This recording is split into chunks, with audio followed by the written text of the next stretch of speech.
За хөгжимчин болгонд тоглох туфтаа бүтээл гэж. За нэг тэгэрийг тоглочихсон тэр жүжигийн дүр тоглочихсон гэсэн хүмүүсийн мөрөдлөдөг л дээ. Гэтэ миний хувьд бол нэг тийм ахтар. За тэрийг тоглочихсон гэсэн юм бол байхгүй яг тухайн үед за энийг тоглоорой гэвэл тоглох бүтээлийг тоглоно. Гэтэ миний хамгийн олон тогсон бүтээл болохоор Мөр доржийн хаврын шууд гэж маш гоё бүтээл. Тэр бүтээл маань 60-аад онд зохиогдсон бүтээлтэй. Зурвал хөгжим гэдгээрээ маш гоё айлгуудтай маш гоё хөгжимтэй. Ер нь хамгийн олон удаа тоглосон баг би яхаа. Мөр дорж гадаадын тайзан дээр нэлээд тоглосон. Тэгээд радиог алтан фондод ардын дуужийн чуулгын оркестртэй найрал хөгжимтэй бичүүлсэн өмнө бичлэг радиогийн хүндтэй тий. Хаврын шугал би ер нь хамгийн олон удаа тоглосон байна. Ойролцоогоор хэд орчим удаа тоглосон бол тийм цаал бол нэг 10 гаруй удаа 20 удаа тоглосон баха. Тий. Тэгээд бид нар сурж байхдаа л бүх юм ингээд анхнаасаа зөв багшаараа тавиул барил тавилаа бүгдийг заалгаж яаш та. Тэгээд за гэрэл унтраа тогтцоллаа гэхэд бид нар ч одоо баримжаагаар бол өнгөөлөө цогчин дуурчин тоглож чадна. Яг тийм баримжтай болцсон байдаг байхгүй юу? Тий. Заавал тэр уцыг харах шаардлага байхгүй. Нөр гарын баримжаагаараа мэддэг гэсэн үг л дээ. Тий. Тэр тийм чадварыг эзэмшиж ирэл одоо хөгжимчд. Одоо чадварлаг тоглоно. Ямар ч гэрлэггүй харанхуйдч байсан тоглоно гэсэн үг. Одоо нэг бүтээлээ тэгж олон удаа тоглохоор тоглох болгонд мэдрэмж ер нь өөрчлөгдөх үү? За мэдрэмж яг тоглох болгондоо сайжруулах хэрэгтэй л да. Нэг зохиолыг чиглэл анх тоглосон шиг мэдээж дараагийнх нь улам сайжирч явах хэрэгтэй. Гэхдээ тэр чинь нөгөө зохиол маань яг нөгөө нэг юмдаа бичигдсэн байдаг болохоор яг л тэр нотоор нь номоор нь л тоглох хэрэгтэй. Тэгээд яг ур чадварын хувьд бол мэдээж эрг сайжрах хэрэгтэй гэдэг утгаараа л өөрчлөгдөхөөс тэр зохиол бол өөрөө өөрчлөгдөхгүй л дээ. Тэгээд хөгжимчин өөрийнхөө одоо нөгөө юу сэтгэлгээгээр тэр зохиолыг бас баяжуулж болно.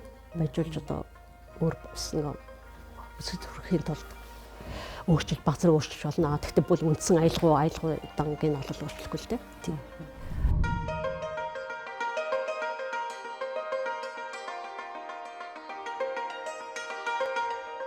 Урлагийн одоо уран бүтээлчдийн хувьд бол бас нөгөө бидний ярьдаг гавьяаны амралт нэлээд эрт байт юм шиг санагдсан. Та тэгтээ бас нэлээд удчих уу? Тий, би ер нь бол 60 хүртлээ баг ажилласан гэсэн үг. 55 даад тогтоолгоод нөгөө тэгээд бас яг хуулийнхаа даваад тий, тэгээд 5 жил хөгжимчнөр ажиллаж байгаа. Тэгээд сүүлийн 2 жил бол яг эцэдүүрийнхаа одоо эмээгийнхээ ажлыг хийсэн гэсэн үг тий. Хичнээн жил ер нь яг энэ Яочин гэдэг хөгжимтэй холбогдсон бай та.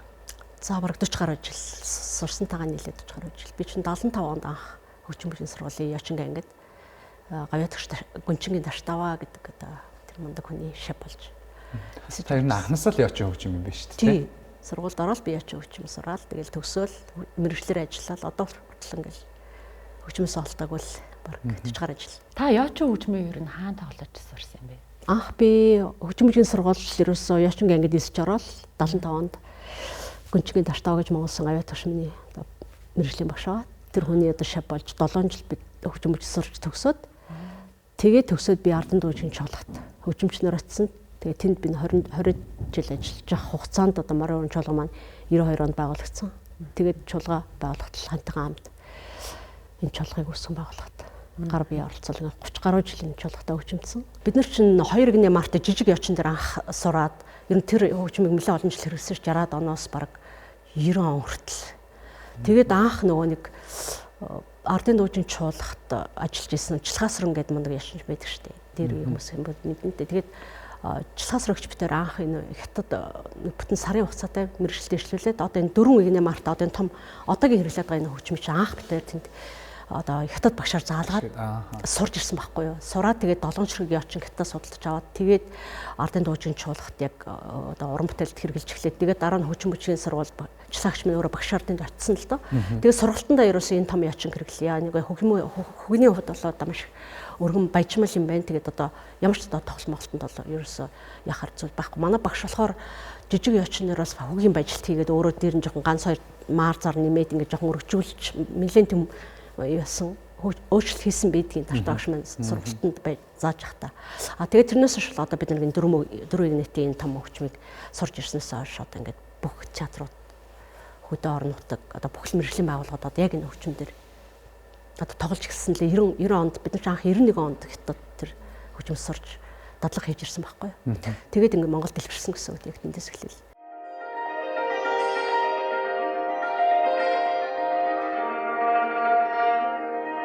Таныг яг анх одоо 70-аад он сурч байхад ер нь хөгжмийн өөрийнх нь бүтцэн ямар байсан юм? Манай яачин гинөө. Тийм. Нэг 2 гинэ мартаа тэгээд багтаамжийн хувьд бол их тийм баялаг биш байсан л да.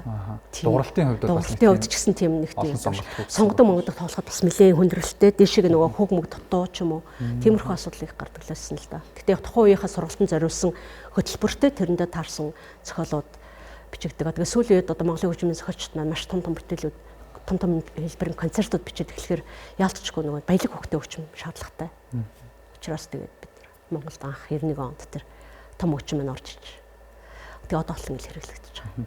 Хөгжим гэдэг бол өөрөө урлагийн салбартаа ороод явчих واخ. Тэгэхээр тэр нэг урлагийн хүн болно гэсэн за би хөгжим тоглоно гэсэн нэг мэдрэмж бас хүнд хүүхэд байхад ч юм уу төрсэн байж таарад байна л да.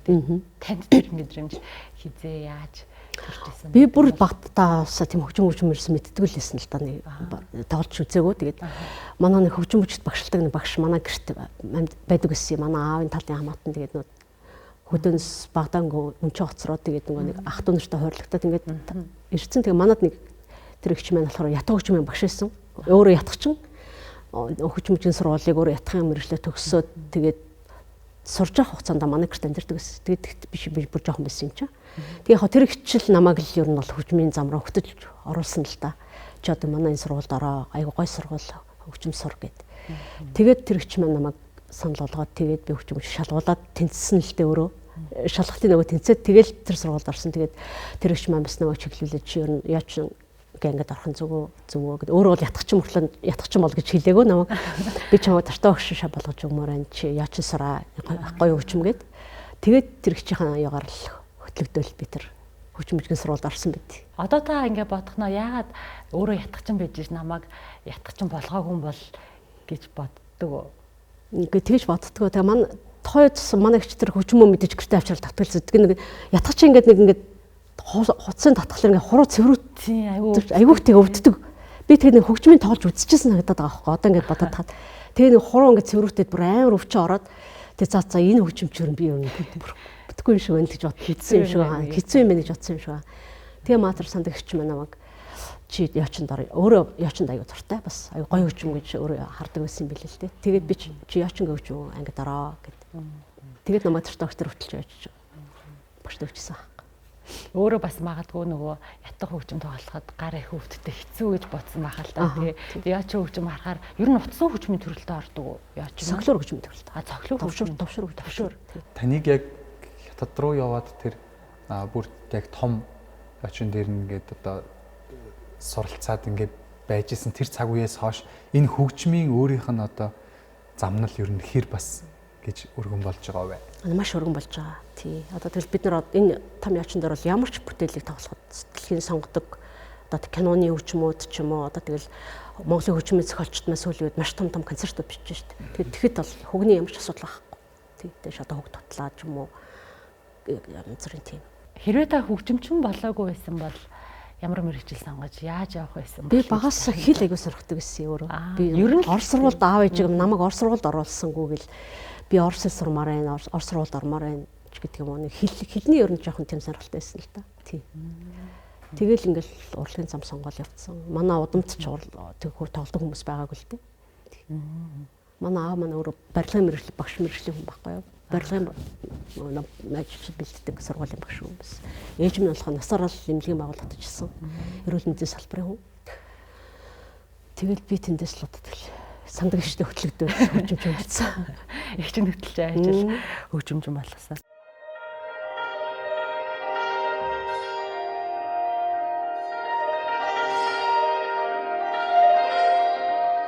Энэ яочин гэдэг хөгжим өөрөө яг гарал үүсэл нь хаанах гэж явдаг вэ? Яг одоо нэг түүхийн сурвалж бичгээр яг тэндээс гарсан эндээс гарсан гэсэн яг тийм нэг баримт байдаг бол тээ. Ер нь бол дээр үдл араб юм уу персэс хятад руу бараг дамжиж орж ирсэн гэсэн нэг тийм судалгаанууд байт юм билээ.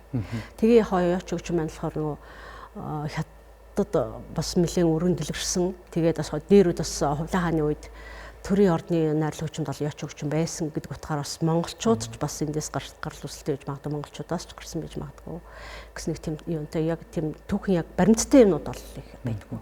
13 дугаар зуунд хүртэл ашиглагдчихсэн юм биш үү? Тэгээд бүр бас нэлээд эртний хөгжим. Нэлээд эртний хөгжим тий. Яагаад ч юм яач ингээд тэгэхээр нэг орчин үеийн хөгжим юм шиг санагдаад товшуур гэж байна тий. Одоо цохор хөгжим гэдэг бодлоготой ятаа л да. Яачин хөгжмийн онцлог нь гэвэл юу байдаг юм бол бусад хөгжмийн зэмсгүүдээсээ онцлог хөгжмөд чинь нунд хөгжмийн зэмсэг, утсан хөгжмийн зэмсэг, товшуур хөгжмийн гэдэг ингээд дотор олон төрөлтэй үлээвэр хөгжмийн их гэдэг ингээд төрөл төрлөөр ангилагдаа явдаг л да. Тэгээ хоц яачин мань өөр цогтөг хөгжмөөсөр цогтөөр товшуур хөгжмийн төрөлд ордог. Тий. Тэгээд одоо нэг цохороор ингэж тоглодог. Өөр хуруугаараа гэж мэдэрч биш. Цохороор л одоо ерөнхийдөө баримж авч тоглодог гэсэн үг л дээ. Бусад хөгжимч одоо хурууныхаа өндгөөр тий гэж яадаг штэ мэдэрч тоглодог. Умаар уучрал хуучир муучир шанз манз гिचдаа ингэж хуруугаараа мэдэрч тоглодог штэ. Утсан дээр. Тэгээ яачин болохоор цохороор ингэж тоглодог.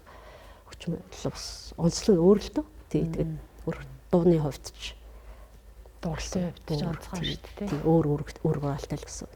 Яг мэдээж үндэсний хөгжим гэдэг утгаараа бол мэдээж хөгжим болгон яг өөр ингэсэн бас одоо дууралт тэгээд бас нэг өөр ингэсэн яг тэр үндэсний хөгжмийн оркестр гэдэг дээр бол өөрөөр олиг гүйцэтгэхэд байж идэг байна. Гэхдээ яочин хөгжим бол өөрөө бас илүү нэг тийм ритмлэг гэж сонсдог байхгүй юу би. Тий өөрөө нэг баялаг хөгтөө бэлэн хөгнүүд нь бэлэн байдаг болохоор яг төгөлдөр хуртал адилхан гэсэн үг л дээ. Ерөнхий үүрэг оройлын хувьд бол үндэсний хөгжим дотроо тэгээ бүх хөгжмүүдийг бол яочингоос хөг авч хөвлөдөг.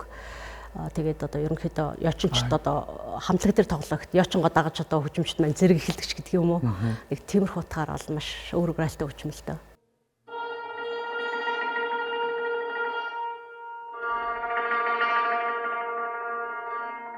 Яг тэр нэг үндэсний хөгжмийн одоо оркестр ингээд явж байхад яочингийн ер нь гүйцэтгэх үүргэнд одоо чиглүүлэгч байх гэдэг байна уу? Бараг тэр тийм. Тий. Ерөнхий гол аялгуунуудын одоо жишээлбэл морь хуур ч юм уу бусад одоо утсан хөгжим тоглоход ард нь одоо чимэг болох одоо аккордууд, ритмүүд ч юм уу тэг ритмлэг одоо тийм цоглог зөвлөдөг бол яач хөгжим илүү гарахтаа онцлог гэдэг гарна. Ер нь өнөөдөр дэлхийн хичнээн улсад яг энэ яачин хөгжмийг ашигладаг байна. За ер нь нэлээд биш шүү. Бага юу тий? Төстэй хөгжмүүд гэсэн. Тий янз янзын нэртэй самторич гэдэг юм уу одоо цимбалч гэдэг Орсын одоо гүйслийн мөслөг те бас нэг тийм ер нь төстэй нэг тийм трапез хэлбэртэй ч юм хэлбэрийн хувьд янз янз л та. Гэхдээ яг ингэж одоо товшиж тоглодог. Зарим нь одоо нэг халбах шиг юмар зөгч мөгдөг. Тэд нар чинь бүгд л одоо яочин төс хөгжим гэж нэрлэгдэж явдаг. Ер нь бол тийм төстэй хөгжим их бий. Тэгээ бид нар чинь бас хэдэн жилийн өмнө Монголд анх нөгөө яочин болон яочин төс хөгжимчдийн олон улсын уралдаан гэж зохион байгуулсан. Тийм. Тэгээ дэлхийн цимбалын холбооны ерөнхийлөгч маань шүүгчээр ирж бид нар хамтарч ажилласан. Тэр бас яг чухал үйл явдал болсон л да. Яг манай одоо энэ тоглож байгаа хөгжим бол хятад бий. Өөр оронд бол байхгүй яг имижлэр бол яг үйлдвэрлэж байгаа орн нь хятад болохоор зэрэг хятад нэлээд дэлгэрсэн. Монголчууд бол тэр хятадас бол үйлдвэрсэн хөгжим авчирч байгаа ч манад бол яач хийхгүй байгаа. Тэр утгаараа бол хятад Монгол хоёр бол яг одоо ижил хөгжим тоглож байгаа гэсэн үг. Бусад орн болохоор яг төстэй яачтай төстэй хөгжмүүд гэдэг бол одоо жишээлбэл баруунд цимбал мөн гүйслийч гэдэг юм уу одоо Вьетнамд бас нэг тийм сонин хажуудлаар нэг юм вибрач чиг мараа ингээд дуурайгаад байдаг бас нэг адилхан юм нэг трапез хэлбэртэй ч юм уу. Тиймэр хөгжмөд бол энд гадны орнууд бий, зөндөө бий. Тий. Гэтэ яг одоо манай тоглогдож байгаа яач юм бол зөвхөн хоёр улсад л. Тий. Ер нь хятад Монгол хоёрчлээ. Тий. Яач хөгжмийг сонсохоор дууралтын хувьд онцгой, дээрээс нь айгу баялаг олон хүүхдтэй юм шиг санагдаад байна. Тэр магадгүй хөгжмийн зэмсгүүд дотроос ялангуяа үндэсний хөгжмийн зэмсгүүд дотроос хамгийн баялаг хүүхдтэй одоо хамгийн олон нотоор дуурч чаддаг ч юм уу. Тийм хөгжмийн зэвсэг юм болоо гэж боддгийг миний бодол. Зөв. Яг хөгжим болгон өөрсдөө гэсэн одоо нэг цар хүрээтэй диапазон гэдэг ярьж байдаг л та. Багтаамж гэдэг хөгжмийн багтаамж. Тэр утгаараа бол хөгжим өөр онцлогтой. Тий. Гэхдээ яач юм бол үнэхээр ялцчгүй баялаг хөгтөлдөө нөгөө олон хахтав ингэж дамж бүдүүнээс нарийн хүртэл ингэж яадаг. Тий, бэлэн хөгтөө одоо хөг нь бэлэн тавигдсан байдаг ч гэдэг утгаараа тий. Өөр онцлог, өгчм онцлог өөр тий. Бүгдээрээ л өөр өөрсдөө тий. Онцлогтой байдаг байх. Тэгээд ийм овртой харагдаад байдаг. Тэгэл яг тоглолт үзэж байгаа ч юм уу, морин уран чуулган ч юм уу, улсын филармоны ч юм уу тоглолт үзэж байхаараа нөгөө яач хөгжмөө ингээл барьж гарч ирэл аюу их ингээл юм тавиад тэгэнгүүт одоо ийдэлтгэл юм бах та, төвшөөдгөн бах та гэж гайхаад харж идэв. Тий, ер нь бол урагтай том хөгжим. Бид нар чинь анх сурж байхдаа жижиг явчин дээр сурж ирсэн шүү. Жижиг. Тэр чинь тавир дээр ингээд шууд хөгжмөө бариад тайзан дараагаа тавьчихдаг. Хөнгөн байсан байхгүй, жоохон байсан болохоор. Одоо энэ хөгжим чинь ингээд шууд аваачаа тавьчихна гэж байхгүй. Яг дугуй муугатай тэгээ нөгөө хөлөндөө дугуйтай болохоор төрж мөрөөл ингээд гаргана л да. Тэгэхээр хуучныг утах юм бол хөгний хувьд бачмал тэгээд дээрс нь спектамжийн хувьд өргөн цар үрээтэй. Тэгээд тоглох одоо ямар ч бүтээлийг тоглоход ямар ч нөгөө асуудал байхгүй гэсэн үг. Одоо хөгжмийн диапазоны хувьд өргөжсөн гэсэн үг тийм. Ямар хөгжмийн бүтээлийг амьлуулж хөгний хувьд баялаг болсон гэсэн үг тийм. Яочин төс хөгжим гэхэлэр ер нь яг энэ хөгжмийг өөрөө нөгөө түгээн дэлгэрүүлэх гэдэг дээр янз бүрийн бас нийгэм рүү чиглэсэн ажлууд явагддсан юм байна тий. Тэмцээн уралдаан болж байгаа гэдэг байна. Хөгжмөө танилцуулах, таниулах гэдэг юм уу? Бусад ижилтстэй хөгжмөтэй орнуудтай туршлага солилцох гэдэг юм уу? Тэгэл уралдаан тэмцээнд гадаадд их болдог. Дэлхийн цимбалын холбоо гэдэг бас манай яочинчтай хамтарч ажилладаг байгууллага. Та ер нь яг одоо жишээ нь 40 гаруй жил 50 орчим жил яг энэ хөгжмийг ингээд тоглоод улсынхаа хэмжээнд яг ингээд цор ганц байх тэр үндэсний хөгжмийн одоо чуулгад ингээд хамрагдаад явж байгаа гэдэг утгаараа ер нь яг энэ хөгжмийг түгээн дэлгэрүүлэх үйл хэрэг өөрийгөө хэр өнтэй хөв нэмрээ оруулсан гэж дүгнэдэг бол. За яг тэгэл 80 онд сургууль төгснөөс хойш ордын дуужийн чуулгад би баг 20 жил ажилласан. Тэгээд тэрэнд ажиллаж байх хугацаанд одоо хантайгаа танилцаад тэр ажил амьдралын гараамын тэндээс эхэлсэн. Тэгээд би 90 он хүртэл 92 онд ч манай морин чуулга байгуулагдсан шүү дээ. Тий. Тэгээд байгуулагдахад нөхөртөө хамтын чуулгын одоо үндэс суурийг тавьсан. Одоо толгойн чуулгын тулсан гэдэг одоо миний хувьд маш том бахархал байдаг. Тэгээд яг тэр хугацаанд чи 92-оос би 2003 он хүртэл яг энэ хоёр чуулгад яг давхар 10 жил би ажилласан байдгийг. Ардын дуурчин чуулгад тий. Тэгээд тэнд чуулгад би 20 жил ажиллаад тэгээ ер нь хоёр том чуулгын ажил мэдээч хэрэг очиад ихтэй уран бүтээл давхарт нь тоглолтууд давхарт нь тэгээд сүлдө за ер нь би морин чуулгатал дагнж ажилласан зөв юм байна гэд. Тэгээд би ардын дуужийн чуулгаас 2003 он хүсэлтээ өгөөд тэгээд морин чуулгатад дагнсан гэсэн. Тэгээд одоо энэ чуулгатад би 30 гаруй жил хөгжимдсөн. Ардын дуужийн чуулгад 20 жил хөгжимдсөн. Тийм байна тийм. Ардын дуужийн чуулга гэдэг чинь одоо энэ үндэсний урлагийн их театр. Үндэсний урлагийн их театр тухайн үед тийм нэртэйс тийм. Та одоо Ахмад уран бүтээлчтэй нэг болсон. Юу одоо миний одоо бодлоор л ингэж бодоод байна л да. Дараагийн үе залгамжаа бэлдэх, өвлүүлэх гэдэг ч юм уу, багшлах гэдэг ч юм уу. Бас тийм бодолтой байгаа юу? За одоо бол багшлах нэг тийм бодлоо байхгүй хөө. Яг орныхоо хүүхдийг бол одоо ингэ ерөнхийдөө дагалдуулаад ингэ сургаад бас сургуулаа төгссөн мэргэжлийн сургуулийн хүүхдтэй байгаа шүү. Тэгээд бас хамт хэдэн жил ажилласан. Тэгээ эрэгтэй яочин байсан. Тэр одоо манай минь дамар гэдэг мундаг гамштай хөгжимч байж та гавьч гэж. Одоо ардын дуужийн чуулгад найрам сандлагын хөгжимч гэж байсан хөгжим зохиолч минь дамарх байна. Нандин гэдэг бас аягүй мундаг яочинч байсан чуулгад багт. Намайг төгсөж чад байжсэн. Тэгэл Чулуунбат гээл тэгэл хөдөө орон нутагт бас яочин тоглолт өртөчүүд. Яг тийм олон биш л те. Тэгэл Хавсран гэж аягүй мундаг хөгжим зохиолч хөгжим тоглодог. Ямар очир байсан бол. Тэгээ хүмүүсийн өөрсдийн сонголт л баг та тий. Гэхдээ эртээ одоо энэ Суйсын багш нар Бадарч гэдэг бас аягүй мундаг. Аав нь бас Батсан гэдэг зэрэг ансамблын мундаг яочинч юм ба. Эртээчүүд би. Ер нь яг гэхдээ эмэгтэй хүнд л зориулагдсан ч гэдэг юм уу тийм юм бол байхгүй зү тэ. Хөгжим бол тэр заавал хөөсөн зориулагдсан гэж байхгүй л тэ. Тэр тухайн хүн өөрөө яг яаж сонгож хөгжимдж байгаас л сонирхлоороо л яхадаг баг сонгодог байх хөгжим үү. Тэр үчи ятг тоглодог одоо манай тэр Батцаахан гэл одоо циркэн тагшаад байсан. Тэгэл Наранбаатар гэл манай хөгжим зохиолч бүгд ятгч шүү дээ. Тэгэл дөрвөн ятгчд гэл дээр үүд чинь эрэгтэй ятгчд байсан. Гэтэ сонин шүү. Одоо чинь морин ураг эмэгтэй хүн тоглож байхад их гоё харагддаг. Тий. Манай одоо ятганы ард эрэгтэй хүн байж үл нэг л сонин байдаг гэсэн. Манай ангид л авдаг нэг Баатар гэдэг ятгч эрэгтэй төгсөж байсан. Тий. Тэгээ сүүлийн үед яг ятганд нэг эрэгтэй хүмүүс орохгүй л юм л да. Тий. Тэгэхээр бас яг нэг хөгжмийн өөрийн үзмжнээс хулаад ингээд бас нэг тийм хүйсийн юм.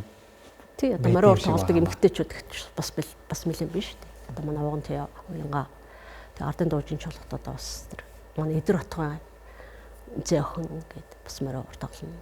Өнөөдөр ер нь тэгвэл яг яочин хөгжмөр манай залуу үе бол ер нь бас сайн гарч ирж байгаа юм шүү дээ. Мундаг Энэ хөгжмөр дагнсан тийм уран бүтээл хийж байгаа хүмүүс хэр олон байна. Ер нь хамгийн сайн яочин хөгжимчин гэж ямар хүнийг хэлэх юм? Одоо Даган суран бүтээл сая 11 сар 12 сард манай 3 ч ячинчд байна уу? Яг би таасан тоглолтууд байсан шүү. Манай Ширэн цэцэг гэдэг одоо манай эдэр утгаан зэ охин баг. Бага манай чуулгын ячинч л та Ардын дуужийн чуулгын. Тэгээд манай үлзий жаргал гэдэг маш мундаг ячинч одоо сүүлийн үед Шанхайд хятад сургууль төгссөн манай Жилхасрын багш шав. Одоо бас аягүй мундаг хөгжимдөж байгаа. Манай үлзий жаргал байна. Тэгээд одоо Пагма гэдэг байна. Зөндөө олон сайхан залуучууд гарч ирж байна одоо бол тий. Цойлж гарч ирж байна л да тий.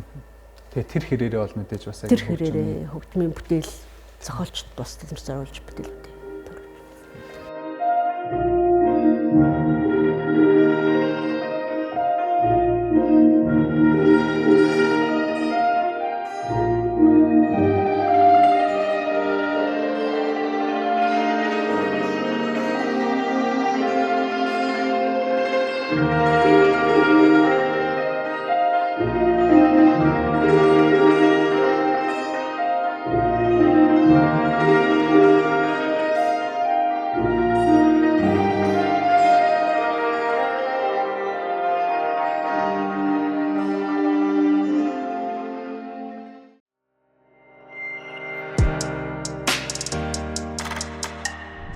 Өнөөдөр ингээд дэлхийд дахнаа яг Монгол гэдэг нэрийг сурталчилж байгаа яхаа аргагүй голлох салбар бол соёл урлагийн салбар ба. За мэдээж спорт бол бас ингээд давхар орж байгаа. Тэгэхээр соёл урлагийн салбар дундаа яг үндэсний хөгжмийн чуулга гэдэг маань яалтчгүй ингээд төрийн том айлчлалууд дээр хүртэл ингээд дагаж явж Монгол орныхоо соёл урлагийг түгээж идэг гэдэг утгаараа морин хүрийн чуулга гэдэг бол яалтчгүй одоо Монгол түмний ингээд бахархал Монгол гэдэг нэрийг дэлхийд дахин түгээн дэлгэрүүлж байгаа. Тэгээ сүүлийн жилүүдэд ямар өргөн цар хүрээтэйгээр дэлхийд дахныг ингэж бас яг уран бүтээлүүдээр байлдан дагуулж байгаа гэдгийг хүн болгон надаар хэлүүлдэг мэдчихэж байгаа. Тэгээ энэ том айлын нэг хэсэгтэй яг тэр үндэсний хөгжим гэдэг бол жишээ нь морин хүрийн чуулгад бол морин хуур маш олон байдаг шүү дээ. Яочин бол ердөө ганц хоёр байгаа. Хоёр ба тий. Хоёр яг хоочин бол ганц эсэ би бол ганцаар ажиллаж байсан. Тэгээ сүүлдээ хөг маань өргөжөөд хүмүүс маань жоохон нэмэгдээд ирэхээр зөв яалчгүй хоёр очин гэж шаардлага гараад тэгээд хоёр болсон. Гэтэ тэгвэл тэгэл ямар тааш тийм цөөхөн хэмжээний хөгжмийг нь тоглодог нэг гишүүн байна гэдэг бол энэ өөрөө бас маш өндөр хариуцлага. Тий. Уран бүтээлчээс маш өндөр хариуцлага шаардна тэгээд алдах хэрэг байхгүй бид нар тайсан дээр. Хариуцлага нөгөө талаараа бас их том завшаан тавилан баг гэж бодож байна. Таны хувьд одоо чинь ялангуяа бүр яг энэ морин хуурын чуулгыг үүсгэн байгуулагч Зэндийн Батчулан гэсэн ингээд гэргий. Тэгээд энэ том айлыг ингээд бий болгоход яг анханаас нь ингээд хамтдаа байсан гэдэг утгаараа би таныг бас их тийм гоё түүхэн замналуудыг ярих байх гэж бодож байна л да. Одоо юу гэдэг ингээд мэдээж гэр бүлийн хүмүүс бол ингээд хоорондоо юу зорж байгаа, яаж байгаа, ирээдүйн төсөөл гэдэг бүх юмнуудаа ярьж байгаа шүү дээ. Тэгэл ер нь ийм одоо яг морин хуурын үндэсний хөгжмийн ийм чуулгатай болвол ямар уу гэдэг саналаа магадгүй хамгийн анх танд хэлжсэн байхыг ч үгүйсэхгүй л да. Тэгэл та яаж хэрхэн хүлээж авч дэмжиж тэгээд яг өнөөдөр ийм хэмжээнд хүрнэ гэдэг тийм төсөөл байсан болов уу? Миний хувьд бол байсан. Яг л Мөчлөм нь өөрөө бас ардын төвчийн чуулгат хөгжимдөж байхдаа хөгжмийн зохиолч, найруулагч, удирдаач бас хийжсэн. Манай Сүндэт багшийн хажууд одоо туслах маягаар ингээл тоглолтуудад ороод оркеструудыг удирдаал. Ер нь бол удирдаач маш өндөр мэдрэмжтэй.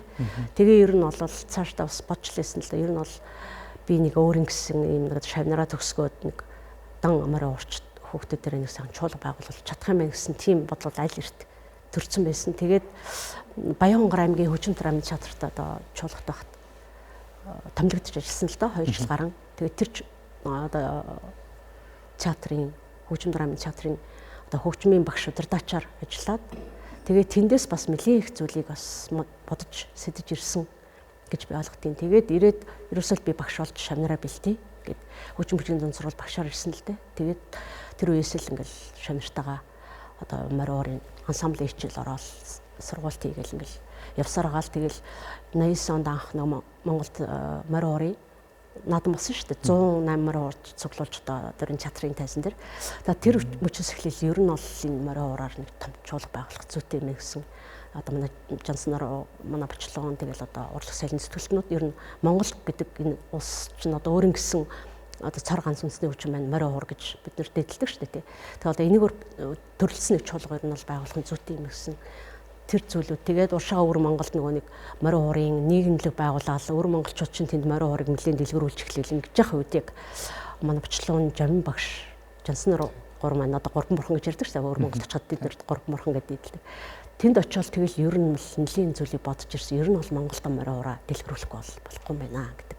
Морин хур хөгжмөөр суурилсан чуулга байгуулна гэдэг санаагаа Бочлуун багш танд анх хэлэхэд та ямар төсөөлөлттэйгээр, ямар сэтгэл хөдлөлттэйгээр, ямар сэтгэгдэлтэйгээр энэ санааг нь хүлээж авсан сонсч ирсэн бэ? Мэдээж л манай Бочлуун угаас оноо туршлагатай урд нь удирдаач хийжсэн одоо шавнартайгаа ажиллаж исэн. Тэгээд хөдөө орон нутгийн чадвар тусаад хөгжмийн удирдаач багшаар ажиллаж исэн.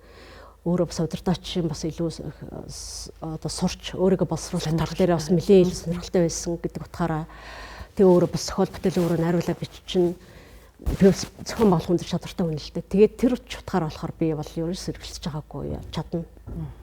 Тэг ямар ч юг байгуулад аваа явуул чадна гэсэн тийм бүр итгэлтэй байсан л да. Тэгэл чуулга ер нь байгуулъя. Тэгээд багштай хэлсэн гэж багшаа би ер нь одоо та мороор нийгэмлэгийнхаа одоо ажил мэдлэг ингээд яг би ер нь мангар чуулга байгуулад энэ чуулга авч явах бас хүсэлтэй байна гэж Жамин багштай хэлсэн гэж байгаа. Тэгсэн чинь миний хууль чадна чи чадна. Чи бол чуулга авч явж чадна гэдэг. Тэгэл тэр үеэс л засгийн газраар хөцөлтөл одоо тэр ерөөч магтаалч сэрэнд орж Жамин багшаараа хоёр талдаа хөтлөл тэгэл очир атгаад тэр орж хүсэлтэй хэлсэн юм байлээ. Тэгээ одоо ийм чуулга байгуулах хүсэлтэй байна гэдэг засгийн газар дэмжиж гэх. Тэгээд тэр үед одоо манай очир хот тэр хэлж байна. Тухайн үед чинь соёлын сайд инх хоёр байсан. Тэгээ шадар сайд удирдлагч тэр хүмүүс дээр ороод тэгэл дэмжлэг аваад шийдвүлээл тэгэл морин чуулга байгуулах шийдвэр гарч ирсэн. Маш богино хугацаанд болсон. Тийм маш богино хугацаанд болсон. Тийм.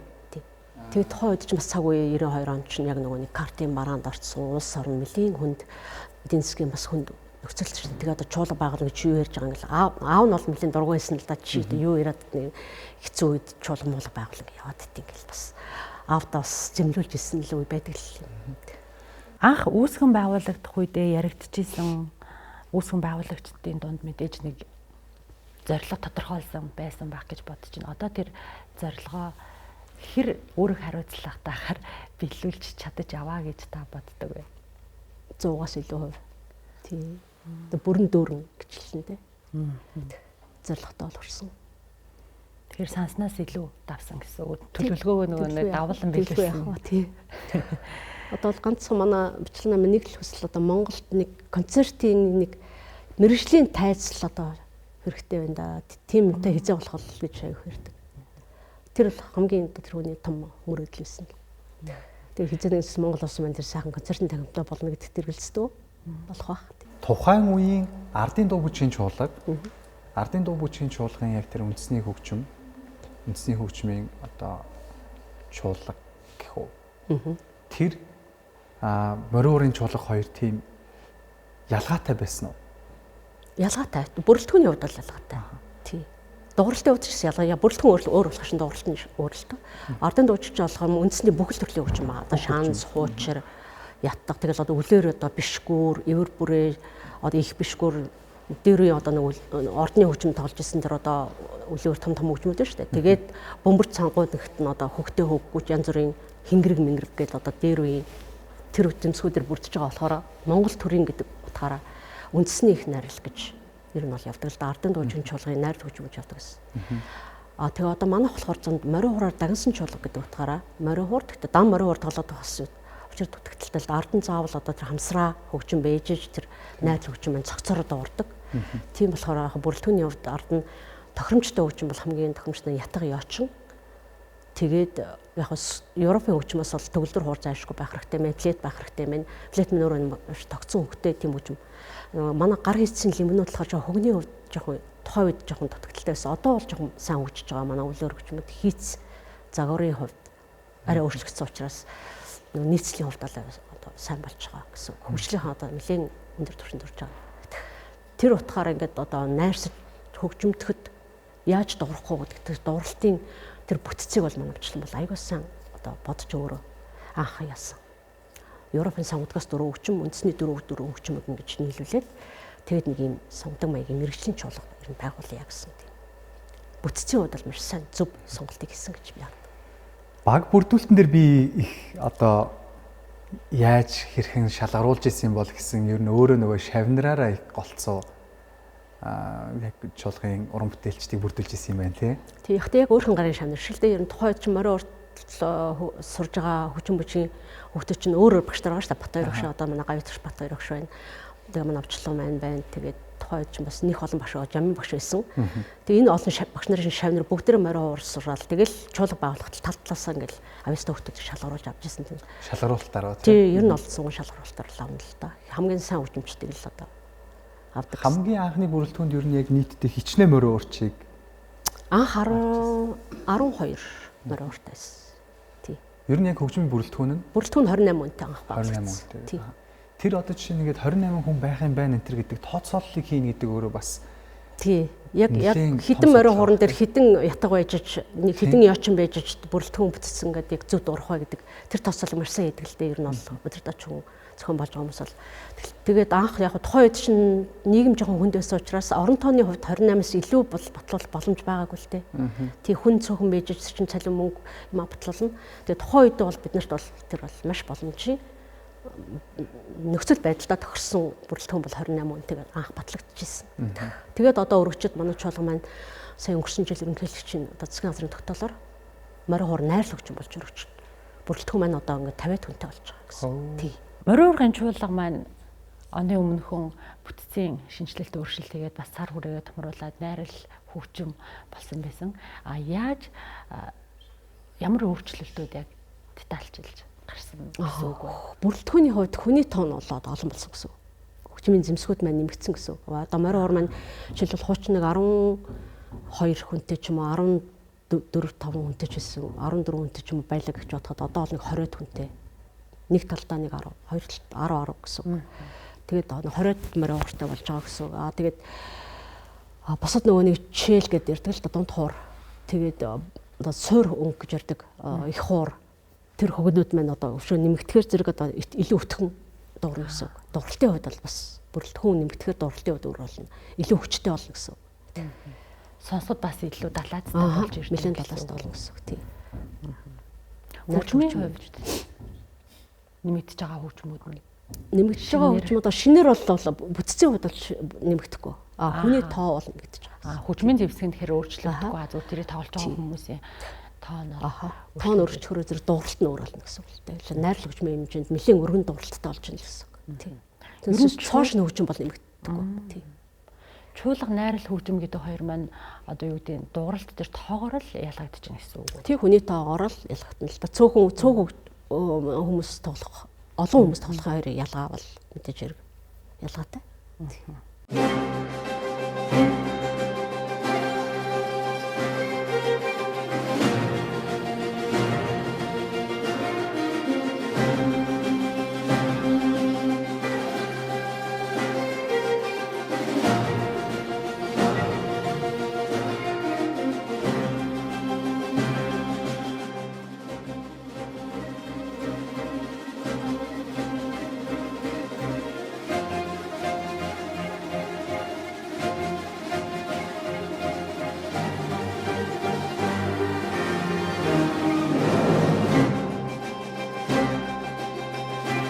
Одоо чинь яагаад ч юм ингээл морин урын чуулга гээл тэгэнгүүт сэрсэн таал цаан совраг гээл ингээл яг тэр бүтээлүүд нь шууд ингээд юу яаж орж ирдэ штэ. Тэрэн шиг яг ийм хүн болгонд хүрсэн хүн болгоны зүрх сэтгэлийг догтлуулсан тийм хамгийн сүүлд юу яах уран бүтээлийг нэрлэж гэвэл та ямар уран бүтээлийг хэлэх вэ? Энэ манай энэ залуу хөгжмийн зохиолчдын маань бүтээлүүдээс. Нэг бүгд л гоё сая тэр алтан гэрлэн тоглолтыг ингээл бид нар татан тоглож сууж байхад ямар гоё аялгаутай юм бэ? Тэр удаан аялгаа үнэхээр гоё. Тэгээд тэр мэрэгжлийн маш өндөр түвшинд чинь өөрөө Оросд сургууль төгсөөд боловсрсон хөгжмийн зохиолч. Тэгээд манай үлзэн хоёр бол өөрөө бас маш гоё Монгол аялгаа. Монгол аялгаа гэж нэг юм биш түүнээс төрдөг те. Нэг гоё дэг аялгаа. Дээр юу одоо тэр манай тэр чадаг багш шиг мөрдөрж байх шиг тийм одоо гоё тийм Монгол аялгаа гэж байна шүү дээ. Тэгээд манай үлзэн хоёрын бүтээлүүд бас маш гоё тийм аялгаулаг. Гоё бүтээлүүд бичдэг л дээ. Тийм. Одоо жишээ нь ингээд нэг хүн болгон жишээ сэрсэн талыг ингээд мэдчихэж байгаа шүү дээ. Тэгэл морин урын чуулга магадгүй ямарваа нэгэн одоо одоо үйл ажиллагаан дээр соёл урлагийн үйл ажиллагаан дээр өргөдлөө гэхэд хүн болгон л яг л ирсэн талыг сонсохыг хүсдэг. Түүнтэй яг нэгэн адилаар хүн болгоны зөрөх сэтгэлийг тогтлуулсан тийм уран бүтээлүүд ер нь гарч байгаа юу гэдгийг л харин чи одоо яг тэр бүтээлүүд ч одоо яг л яалтч хүмүүсийн зөрөх сэтгэлд хүрдэг. Гой бүтээлүүд л тэгээ одоо цаашдаа төрөх байх л гэж бодож байна. Одоо яг тэгээд хинтийн өндөр уул шиг ч юм уу сэтгэлийн их шиг тэр шарын сэрсэн тал шиг тийм бүтээлүүдийг одоо манай хөгжмийн зохиолч бас бичих бах гэж би найдаж байна. Тийм. Залуучууд гарч ирэх бах. Тийм. Үнэхээр энэ тэр бол гайхамшигтай бүтээлүүд л дээ. Манай үлзээр маань одоо үнэхээр бас мэрэгчлэн маш чадварлаг хөгжмийн зохиолч. Тэгээ одоо аялгауны хувьд ч бүх юм одоо сурч боловсрсон боловсролын хувьд ч маш өндөр боловсрсон хүн шүү дээ. Тэгээд манай цэн Эрдэнэт байна бас маш мундаг хөгжмийн зохиолч. Алтан гэрэл байна. Одоо сүүлийн залуучууд маш гарч иж байна л. Тэгэхээр энэ хүмүүсийн чадвар хөгжимчдийн минь чадвар өөр ингээд өсөөд одоо бидний тоолж исэн үеийнхээс одоогийн хөгжимчдийн чадвар шал өөр төвшөнд хүрсэн. Тэгээд тэр хөгжимчдийн чадварт зориулаад тэр хүмүүс чинь зайшгүй одоо маш тэр чадварыг харуулах бүтээлүүд гэдэг юм. Нэлийн тийм одоо хөгжимчдээс өндөр уур чадвар шаардсан бүтээлүүдийг зайшгүй бичгээс аргагүй болж байгаа л да. Тэгээд тэр утгаараа манай хөгжмийн зохиолчдын сүүлийн маш том сайн бүтээлүүдийг хийж хөгжимчдод одоо ингээд хөгж тоглуулж байна. Энэ бол одоо мэрэгжлийн хувьд бол маш одоо алхам өсрэлт гэж хэлж болохоор маш том зүйл болж байгаа байхгүй юу. Тийм. Бүтээлүүд бол төрсөөр л байгаа. Бүтээлүүд төрсөөр байгаа. Тийм. Цаашдаа төрн одоо сайн залуучууд улам илүү чанарчаа л та. Сурч төгсөж ирээд л тэгэл одоо бүтээлүүд юм гэж байна. Ер нь ямарваа нэгэн одоо ингээл чуулгын ч гэдэг юм уу найрал хөгжмийн бүтээлүүд олон нийтэд ингээд хүрэхэд тэнд хөгжимчний ур чадвар нөлөөлөх эсвэл яг хөгжмийн зохиолчийн аль тал. Ч одоо хөгжимчдийн чадварт зориулж хөгжмийн зохиолч ч одоо зохиол өршөө илүү баяжуулж тий. Одоо за ингэж тоглож чадах мундаг одоо авьяастай хөгжимч байна гэдэг таарч юм харж зохиол авс бичдэг л.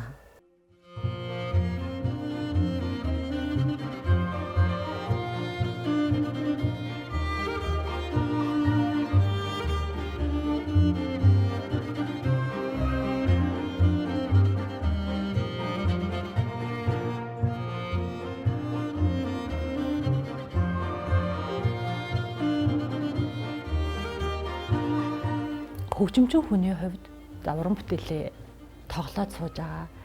Тэгээд яг ямар нөхцөл байдал үүссэн тохиолдолд ч юм уу те яг юуг тэр үзэж байгаа хүмүүст хүргэх юмсан гэж та хувьдаа хичээдэг вэ? Тэгэхээр уран бүтээлч хүн болгоно л одоо өөрийнхөө хийж байгаа бүтээлийг үзэгчдэд одоо чин сэтгэлээсээ одоо байдаг чадлаараа л тэгэл одоо тэр хүрх ёстой тэр аялгаа дуу гэж юм яаж тэр хүний сэтгэл хүрэх тэр хэмжээнд л хөгжимдөх тоглох ёстой л да урлагийн хүн гэдэг бол өөрөө урлаг гэдэг маань өөрөө тийм өндөр шаардлагатай тий. Тэгэхээр зэрэг тэр дутуулмаг ч юм уу тэр халтуутсан тиймэрхүү зүйлийг бол тайсан дээрээс бол үзэгчдэд хүргэнэ гэдэг бол тэр хүмүүсийг дарамжилж байгаа талаар шүү дээ юм бол. Тэгэхээр дээд хүчин чадлаараа хичээд гаргаж байгаа тэр хөгжмнөөс гаргаж байгаа аваа тэр сонсож байгаа хүний чихэнд яг тэр чигээрэл тусч хүрэх нэг үлдээ. Тийм зүрхнээс зүрхэнд гэдэг л одоо тэр байхгүй юу. Сэтгэлээс гарч байгаа юм тэр хүн сэтгэлээсээ хүлээж авна, зүрхнээсээ хүлээж авна чинь. Хоёр хүний хоорондын сэтгэлийн уяас гэх юм уу, холбоос гэх юм уу.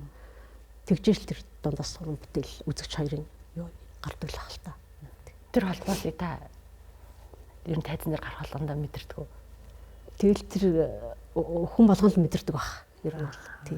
Эцэгчдийн тэр алаа туршилт тэгээ тэр хүлээж авч байгаа харахад л андшгүй тэгэл ингээл тэр хүчмийг хүмүүс яаж сонсож чинь те. Хүлээж авч байгаа нь шал өөр өгдөг шүү дээ бас.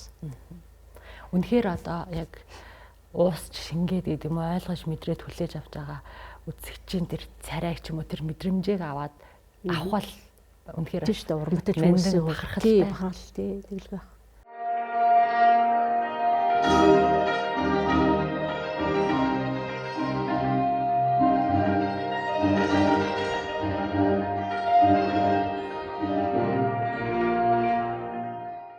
Хөгжим тоглодог хүн болгоны хувьд бол бас тодорхой хэмжээнд чинь нэг одоо таны хувьд бол бүр ялангуяа бүр 10 жилээсээ ингээд хөгжмийн боловсрлоор ингээд явцсан гэдэг утгаараа бас нэг хөгжим хийж гэдэг юм уу тийм нэг дотоод хүсэл эрмэлзэл амбиц гэдэг юм байдаг бах тий. Хөгжим одоо гараараа хийх гэдэг утгаараа чинь. зохиох гэдэг. Зохиох гэдэг утгаараа тийм чинь бас нэг тустай нэг авьяастай хүмүүс хийн шүү дээ тэр хөгжим чинь зохиох гэдэг чинь. Гэхдээ ямар нэгэн оролцоогоо хийж үзсэн. Яг хөө хийж үзсэн манай бичлэгч намайг ардын дуучин чуулгах тахт нэг одоо нэг 2 3 бүтээлийг намайг найруулах хий гэж өөрөө даалгавар өгөөд. Тэгээ би нэг миний найруулсан 2 3 бүтээл байдий. Нэг Бутхан тишээгээд нэг бүжгийн хөгжим. Тэгээ нэг Свиридовын вальс романс гэдэг 3 цуврал бүтээл байдаг шүү дээ. Одоо 3 морь дээр яадаг. Тэрний вальс юу хоёроор нэг хийжсэн. Романсыг болохоор манай бичлэг маань надад ингээд партитур ингээд бичээд над бүр тусгал олгож өгчээсэн. Тэгээд вальсыг би биччихсэн. Нэг нь болохоор 3 морь гэдэг тройка гэдэг. Нэг 3 бүтээлийг ямар ч гэсэн би найруулга хийж одоо оркестр тоглуулж ирсэн. Тийм. Тэгээд тэрнээс орхицсон. Тэгээд угаасаа би ч нөгөө тэр төлөний нөгөө юу байхгүй ч гэдэг юм уу. Авьяасч гэдэг юм жоохон дутуултаа угаасаа найруулга марилгад чинь тусдаа хүмүүс юм бас хийдэг. Хөгжмийн боловсрол ер нь таны бодож байгаагаар тухайн хүндээ ямар төлөвшил хүмүүжлийг шууд болон шууд бус байдлаар олгодог юм гэж та боддог вэ? Тэр нь урлагаар хүмүүжсэн хүмүүс чинь нэг л тийм зөөлөн сэтгэлтэй уян тэгээд их тийм хатуу хөтөө биш нэг тийм хүмүүс байдаг шүү дээ. Ер нь урлагийнхан нэг хариус ширүүн тийм нэг одоо зодоонуудаа савл хэвд хийгээл гэдэг ч юм уу тиймэрхүү нэг тийм юмнаас их хол гэдэг ч юм уу. Нэг тийм ялгаа харагддаг юм бол манай урлагийн дотроос. Тийм. Арай нэг гэгэн бас байдаг. Гэгэн байлгүй яг тэр өөрийнх нь тэр дотроос гарч байгаа дуу айлгуу тэр гоё юм дотор уусаад байж байгаа хүмүүсээс чинь тийм яг тэр гарахгүй л таа уусаа. Гэтэ урлагийн тайз талбар амар биш шүү гэдэг үг бас байдаг шүү дээ. Та энэ үгтэй хэр санал нийлэх вэ? Бидний сургуульд ахтал та нараас цэргүүттэй адилхан их дотоортой байх хэвээр урлагийн хүн. Яг цэрэг шиг л байх хэвээр гэж ярьдаг шүү дээ. Тайзан дээр гараад бол та нар алдах хэрэг байхгүй. Тий, тайзан дээр одоо тэгээд элдв бусын одоо зөксгүй үйл гарах хэсгүй. Тэгээд тайз гэдэг маань одоо урлагийн ариун сүм гэж дэдэлж хөндлөж явах хэвээр гэдэг. Тэгж сургадаг байсан бид нэр сурч байхаас эхлэв.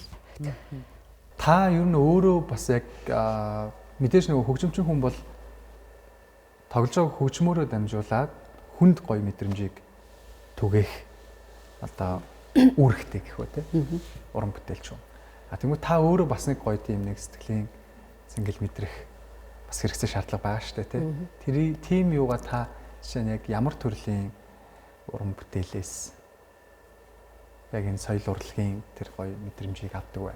За би өөрөө нэг гоё тийм аялгаутай хөгжимд аягүй дуртай. Тий. Нэг гоё тийм аялгаа. Энэ аялгаа гэдэг нь өөрөө тийм аягүй хүний сэтгэлд үнэхээр бүр ингээ нэг юу ч хэлтийн хүнийг тайвшруулах маш их гоё мэдрэмжийг өгнө л дөө. Тэг гоё аялгаа сонсох гэдэг бол үнэхээр гайхамшигтай.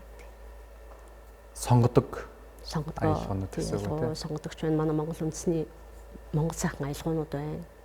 Одоо төсөөлөж жоохон аялгаанууд гоё бичдэг хөгжмийн зохиолч маань өөрөө залуучууд маань жоохон нөгөө тэгтрхээ хөгжил рүү ягаад хөгжимчдийн чадварыг харуулах гэсэн тийм бүтээл рүү илүү их төлөвлөгөө ягаад бичигддэг юм болов нэг сайхан тансаг гоё аялгуул дутаад байгаа юм санагдаад байдیں۔ шүү дээ. Тийм. Хэлдэг үү та тэгээд?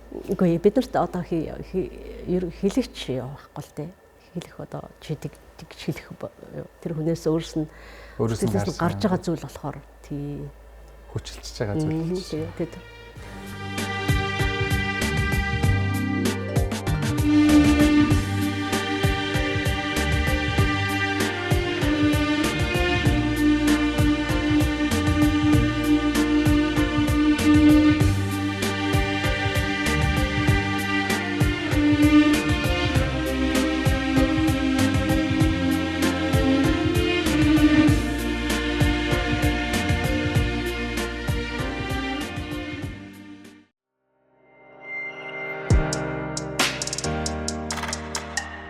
хүн болгон яг энэ амьдарч байгаа амьдрал цаг хугацаанд мэдээж тодорхой хэмжээний түүхийг бүтээгээл явж байгаа. Гэхдээ энэ дундаас бас бүр ингэж одоо онцгой түүхийг бүтээж байгаа хүмүүс гэр бүлүүд гэж байгаа л да.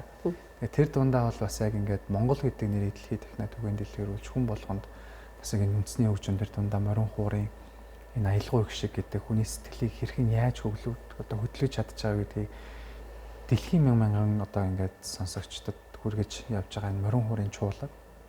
Тэгээд морин хуурын чуулгыг үүсгэн байгуулсан хүн нь миний гэр бүлийн хүн.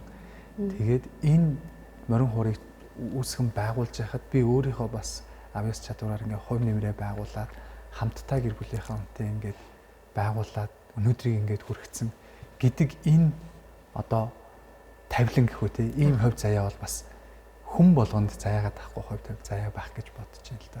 Тэгмээд энэ бол ингээд эргээд одоо ингээд мэдээж таны хувьд бол яг иргэн тойрны хүрээллүүд хөгжмийн хүмүүс байдаг гэдэг утгаараа яг энэ дурсамж ярианууд байдаг баг.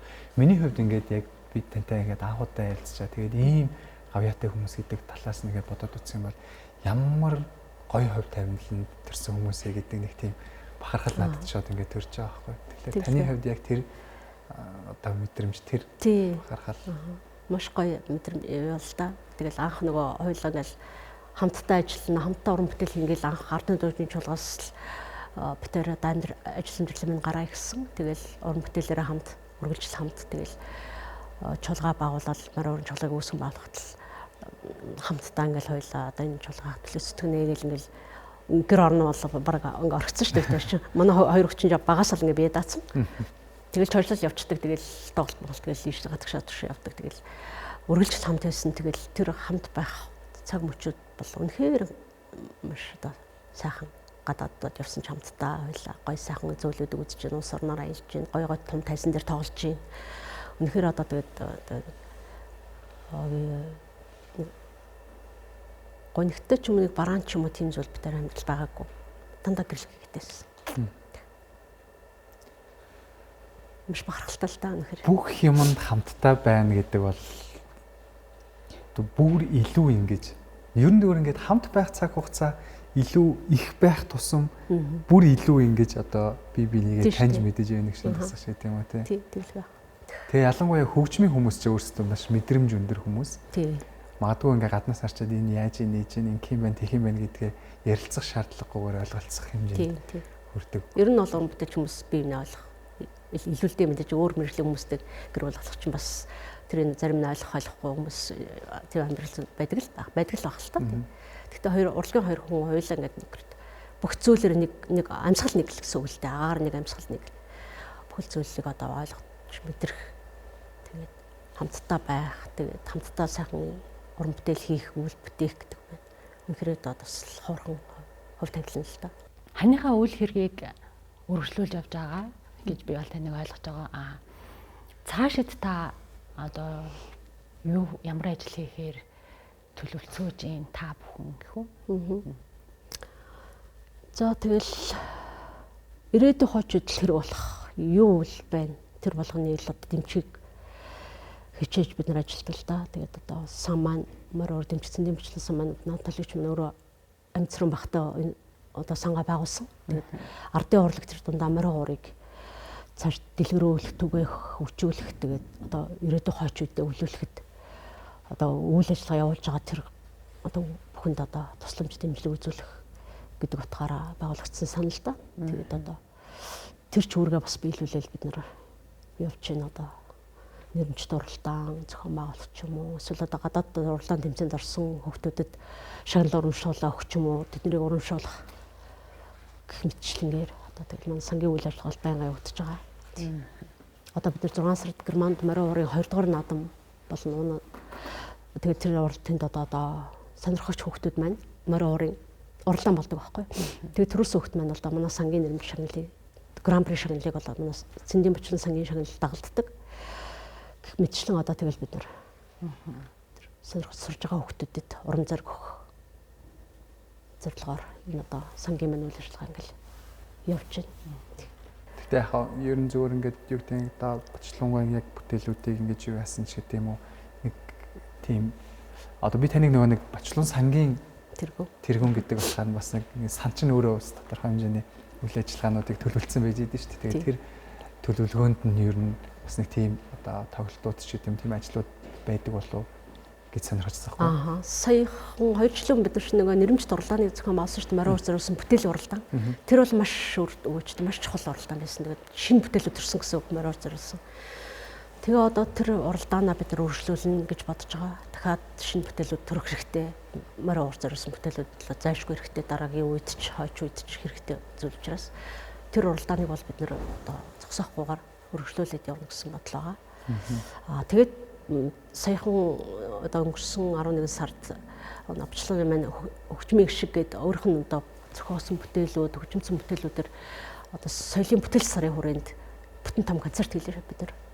Тэгээд театрын хүмүүсэд бас үсгэлэнг гаргалаа. Гэт ер нь бол манай Мочлон шанар бол багшийнхаа тухай бүтээлүүд, концертуудыг бол ер нь таслахгүй жил болгон хийдэг. Тий. Яг төрсөн өдрөөр нь зориулсан концертууд ч юм уу. Тэр бол зогсохгүйгээр үргэлжлэх байх гэж бодож байгаа. Тэгээд тэр болгон дараа манайсан хамтарч ажилладаг. Тэгээд бас нэг хүний бүтээлийг хийхээс илүү бид нар одоо хойч үедээ ирээдүйд залуучуудаа бас энэ хийх бүтээх урам зориг өгч одоо сангийнхаа зүгээс дэмжлэг ямар зүйл байна. Чадчих нэгээр бас дэмжих гэсэн тийм бодлого. Авьяастай хүүхдүүдэд тодруулах тийм. Тэгэхээр одоо банан Германд болдог, Америкт болдог морин наадмуудын тэргүүн шагналыг одоо манай Мочлон сангийн шагнал дагалддаг. Тийм. Тэр шагналууд маань бас үргэлжлээд ингээд уламжлалсан явах байх. Ер нь бол тэгвэл бас маш өргөн хүрээнд ажиллагаа явуулж байгаа тийм байна. Суурьнд анх тавилсан морин ургын чуулгынхаа 30 гаруй жилийн түүхийг хамт бичлзээд явж байхад эргээд энэ он цагийг дурсахад дурсамжтай цаг хугацаа бахархал төрүүлсэн мөчүүд зөндөл байгаа. Тэр мөчүүдээсээ одоо онцлоод гэдэг юм уу те бидэнтэй хуваалцмаар санагдаж байгаа түүхээсээ ярьж өгөөч. Тэгэл одоо зөндөл олон түүхий гой түүхүүд бий л дээ мэдээж гадаадд аялна тэгэл янз бүрийн одоо гадаадын хүмүүстэй уулзсан, сэтгэлийн сонсон. Тэгэл одоо оцсон газрынхаа сайхан түүх тусгалтай газруудаар аялна, юм үзэж харна. Тэгэл одоо гой зүйлүүд бол мэдээж урлагийн хүмүүсийн амьдрал үргэлжил одоо бэлхэж байдаг л гэж хэлэх л байгаа л да. Тэгээ уутгартаа нэгтэй тийм одоо сэтгэл дундуур нэг тийм ядарсан дүүдэрсэн ч гэдэг юм уу тиймэрхүү юм бол энэ том баг штэ. Бид нар чинь ядарсан ч гэсэн тэгэл нэг гой тайзнаргаал хөгжмөд толчгороо сэрэгчдэг, сэргээд ороод ирдэг ч гэдэг юм уу. Тэр олон хүмүүсийн үзэгчдээ одоо баярсан сэтгэлийг хараад хөө бид нар чи ямар гоё юм хийч вэ? Энэ олон хүмүүсийг яагаад ингэ юм гоё хүмүүсийг баярлуулчлаа шүү дээ гэсэн нэг тийм гоё үйг тийм сэтгэлийн үйг. Сэтгэл дүүрэн байдаг хүмүүс л урлагийн хүмүүс л тэ үсэн.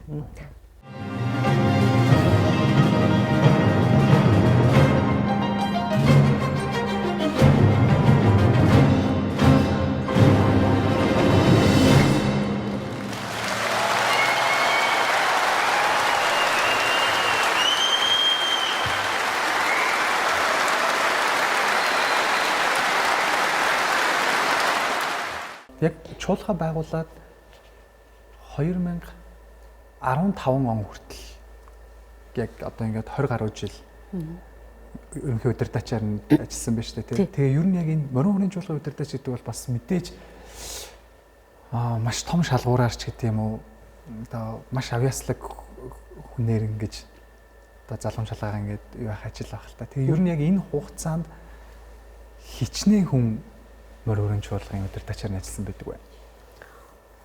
За одоо Кармен шидрийн Кармен суит дээр болохоо Баатарч өгöd одоо манай мундаг удирдаач шүү дээ. Симфони оркестрийн удирдаачсан. Тэр Баатарч удирдаач бүтэн ажилласан. Тэгээд тэр киноны хөгжмийн бүтээлүүдээр бид нар Италиас бас нэг нэрийг одоо хэлж мэдэхгүй нэг Италийн удирдаач надад хамтарч ажилласан. Тэгээд өөр нэг олон гадаас удирдаач нар ажиллаж байгаагүй байна. Тэгэл одоо манай төвшин сайхан жүжигчдэр гэл одоо залуучууд. Яг л тэр үеэ тэр цагаас хойш бол ерөөсөө энэ төвшин сайхан удирдачаар дагнаал тий одоо төсөөлөд жүжигчдэр ч юм. Монголын үзэгчид та нар бүгдийн уран бүтээлийг сонсож хүлээж авах. Дээрээс нь гадаад улс орнуудад тоглохоор тэр одоо гадаад хүмүүсийн бас сонсож хүлээж авч байгаа байдал хэр тань ялгаатай санагддаг ажиглагддаг.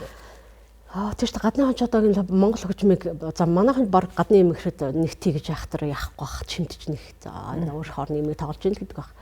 Ингээд хараад хахад Монгол хөгжмийг яагаад тэгж гадныхан сонирхоод идгийг тэр нэг тийм тэр хүмүүсийг татах нэг юм уйц байх шиг байна. Маш гоё гайхамшигтай ямар гоё тоглолттой гэл үдсэн хүмүүс болгон шигтгэл да. Тэгээ гайхдаг үнэхээр.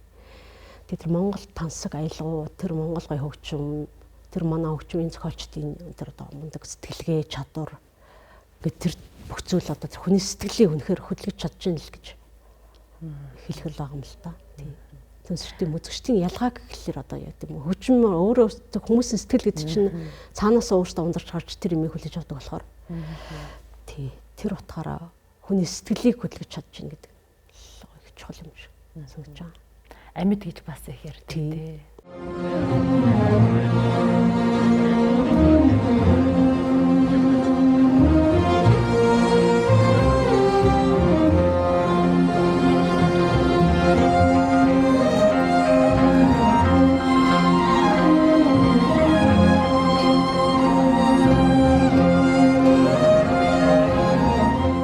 Ер нь яг морин хүрээний чуулгад тийм хүнд хэцүү, тийм уналтын үе гэж байсан уу? Уналтын гайгүй. Гайгүй. Яг туршийн бололт гэдгэлээс багш шиг ингээд байхгүй очиход бид эзэнгүй юм шиг болоод айгүй хэцүү байсан л гэж ярьдаг л да. Тэгтээ тэр чинь өөрөө тэр шавнараа бэлтцсэн. Хойч үеийн авч явах хүмүүс нь хажууд нь бэлэн байсан. Дагаад багшаагаа дагаа явж исэн учраас тэгтлээ ихтэл одоо савлгаатаагүй. Тэгэл бид хийх юм хийгээл уран бүтээлээ өдөө хүртэл ингээл үргэлжлүүлэл авч явж байгаа. Шавнар нь мундаг учраас тийм манай ууган туяа одоо яг гарынхан шав манай туршин сайхан бас яг гарынхан шав. Та хэрвээ ач зээнараас нь өөр хүүхдүүдээс нь би урлагийн л хүн болно, хөгжимчин л хүн болно гэвэл та хэр дэмжих вэ? Дэмжих удаа л дэмжинэ. Гэхдээ манай ач зээнараас одоо төгөлдөр хуур хөгжимчин сургууль 2 жил төгөлдөр хуур сурсан манай охины одоо хүн Америкт сурж байгаа л да. Америкт сургуульд орсон. Тэгээ одоо хөгжмөө орчихсон л гэсэн үг л дээ. Яг сурч ирсэн юм аа 2 жил. Тэгтээ бол хөгжмөө мартаагүй лээ. Очоод би бас нэг төгөлдөр хурдан за сурж ирсэн юм тоглох гэхэлэр бас нот 10 бол тоглох хэмжээний хөөрхөн сурчаад явсан. Тэгээд одоо манай харин ачхуу маань морин уур сонирхоод байгаа. Би одоо өвгийнхаа хөгжмөөс тол сурмаар байна. Надад багш олж өгөөч гэдэг ингээд намайг шаардаад байгаа. Тэгээ одоо явуулсан ачуугаа өөрийнх нь сонирхлыг дагуулад явуулсан хуур сургана гэсэн бодолтой байгаа. Тэгэл өөрсдийнх нь сонирхлоор л яана л түнс чи хүчээр хөгжим бол гэж болохгүй л дээ. Тий. Өвөө эмээ хоёрын өөрөө сонирхож ивэл тэгэл дэмжин штэ мэдээж. Өгдөл бас байна тий.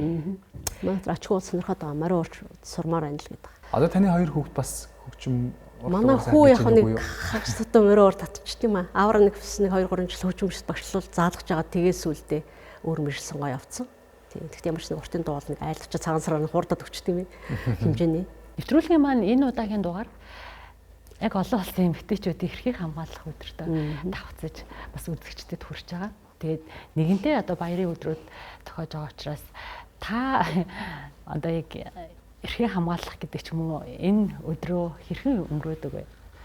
Тэгэл найз нөхдөө яг хүүхдэд маань охин маань одоо өөр харин гөрөнд амьдарч байгаа. Тэгээд охин маань байхгүй болохоор би чинь одоо тэгэл хүү маань яг хөө тэгэл гэр бүл эхнэр мөхнөрөө тэгэл баярлуулна.